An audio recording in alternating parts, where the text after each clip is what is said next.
Hello guys, magandang gabi po sa ating lahat. Welcome back po dito sa aking YouTube channel. Guys, for today's video guys, meron na po akong ibabahagi sa inyo itong HP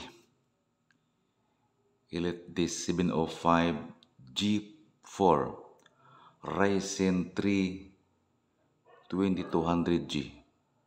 Pero bago ang lahat guys, please paki-like, subscribe sa aking YouTube channel. Guys, ito na guys, na-unbox ko na to guys at 1 week ko na siyang na-testing sa aking pisunit guys. Smooth na smooth siya sa larong, yung laro na ito sa amin guys, Roblox, at saka itong Knives Out. Ipapakita ko lang sa inyo guys at siyempre, titingnan po natin yung ano yung mga nasa yung mga saksakan nito guys.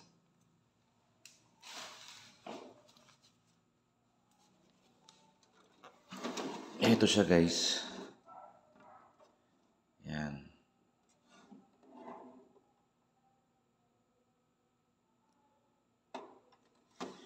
Ito yung power niya, power switch on niya. Meron siyang headphone na with mic. Pwede kayo sa headphone ito with mic, sasaksak dito guys. Meron siyang 4 na 1, 2, 3, 4 USB. Meron siyang pwede kayo mag-charge dito ng cellphone. Ito yata ang Type-C. Yan. Ito yung brand niya, HP. Yan.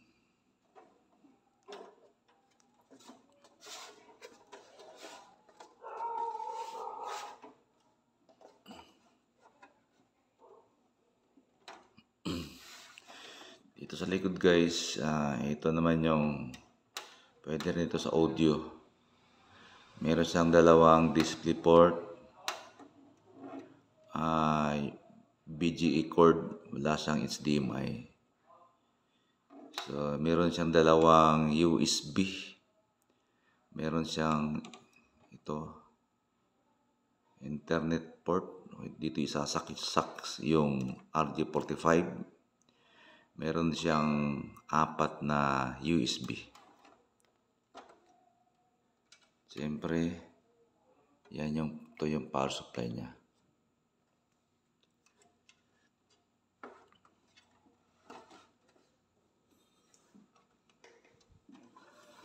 Ito nga pala yung ano guys. Pag buksan nyo to guys, presyo lang ganon. So, buksan natin.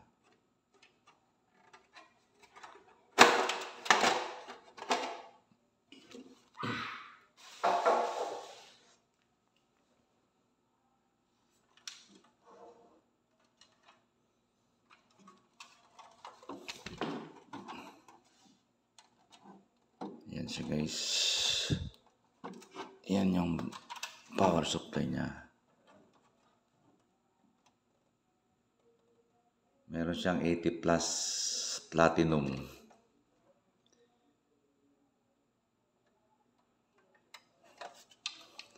Yan, naka-SSD po tayo.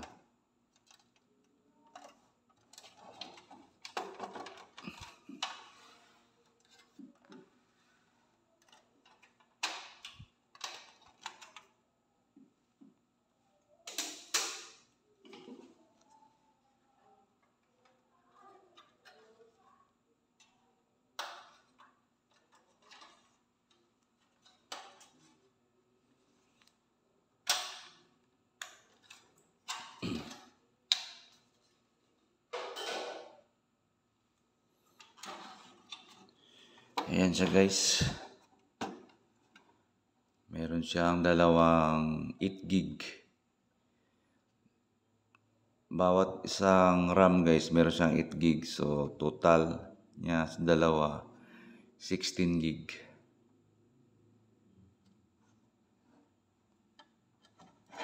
Siya na kung di masyadong klaro guys ha.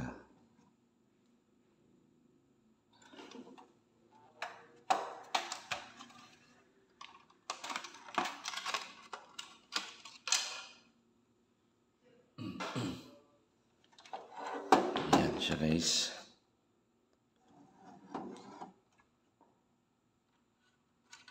Meron siyang, pwede siya ito video card.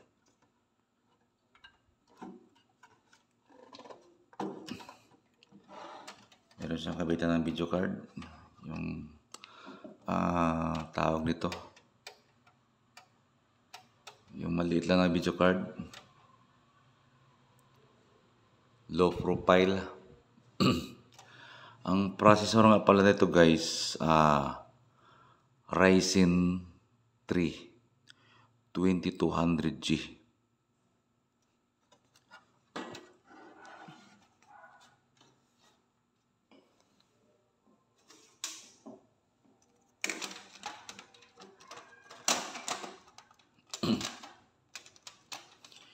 Ito nga pala si HP guys. Yan. 705G4 Ryzen 3 2200G.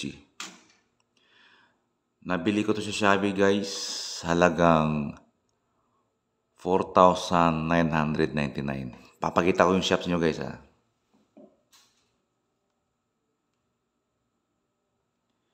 Ito guys, dito ko siya nabili guys. Yan.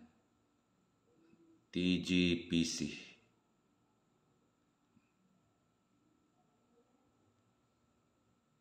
Yan yung shop nila guys.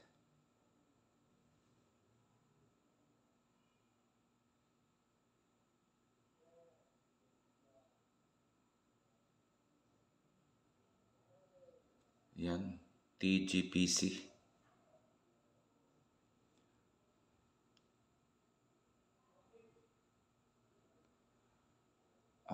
Yan. 128 gigabyte SSD. 4,999. 5,000 siya. Kung gusto niyo 8 gig pa rin, pero 256 naman yung SSD niya. Yan, magiging 5,899. So, yung gusto niyo maging 32 gig yung RAM niya at 512 yung SSD. May kasama pa siyang meron pa siyang 1 gigabyte na SSD. Magiging siyang ayan, 7,000. So, ito lang guys, bili ko guys. Ayan. 705G for Ryzen 3 2200G. 8 gig siya, 128 gigabyte. So, bumili lang ako ng isang another 8 gig na RAM para maging 16 gig of RAM siya guys. So guys, yan lang guys. Yan yung sa Shopee nila, TGPC. Yan. Yan yung Shopee nila guys. Guys, smooth na smooth to guys. Lalong-laro na sa Pisonit guys. 5,000 lang guys. Naka-Ryzen na kayo. Ryzen 3 2200G. So, plug and play na siya guys. Bumili lang ako ng isang 16 gig of RAM. Naging 8 gig pala guys. Sorry. Para maging 16 gig RAM siya. So, sa dalawang channel, ito guys, dalawang channel, 8 gig yan siya bawat isa. So, meron siyang 16 gig of RAM. So, sa Pisonit guys, smooth na smooth siya guys. Lahat ng laro guys, pero hindi ko pa ito na-download ng mga offline games. Tulad ng NBA 2K23. Yan, so na-testing na ako to guys sa Roblox, tsaka sa Knives Out. Napaka-smooth niya guys. So guys, subukan na natin paandarin guys, no?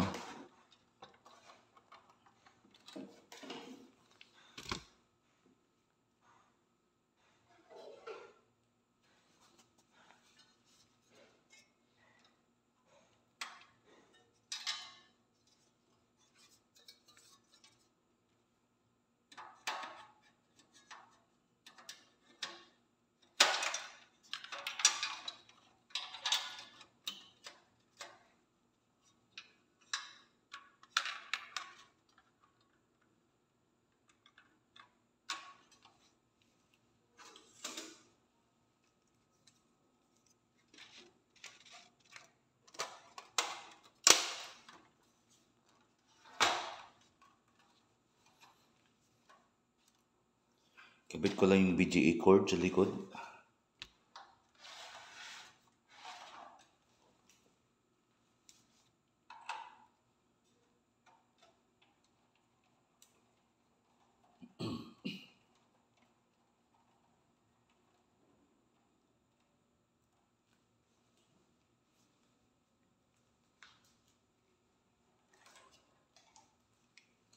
Kabitin tayo ng isang mouse.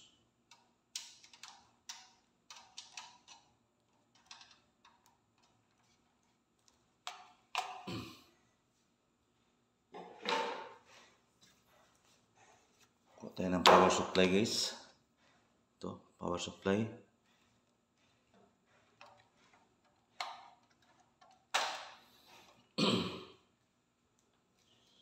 Pero guys, saksa na pati. Ito yung sa CPU.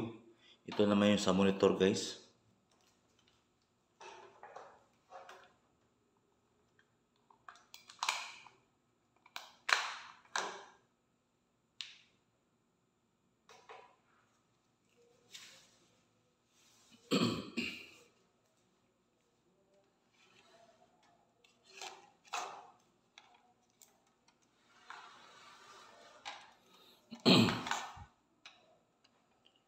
Yes, ito yung pinaka-switch button niya.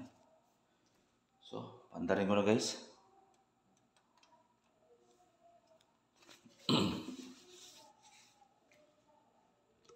Yan.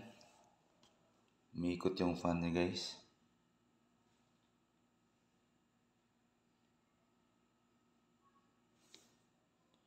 Yan, nagbo-boot up na siya.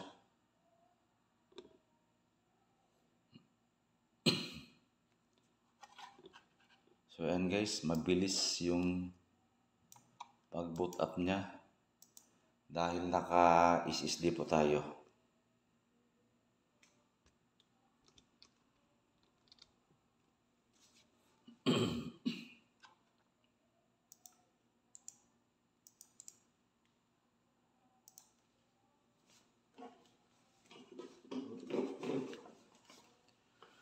So guys, yan si HP Elite Disk 705 G4 na meron siyang processor na Ryzen 3 2200G.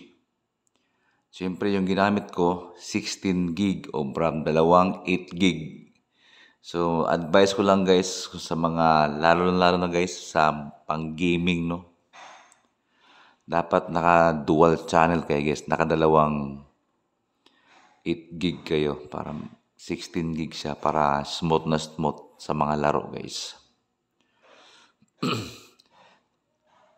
Ulit nga pala to guys, 4,999 guys sa Shopee. Meron ka ng HP branded na computer, naka Ryzen 3 2200G guys. Yan, mayroon akong monitor, so plug and play siya guys. Pang PisoNet guys, okay na okay to guys. Siguro mga 8,000 guys. Pwede na guys.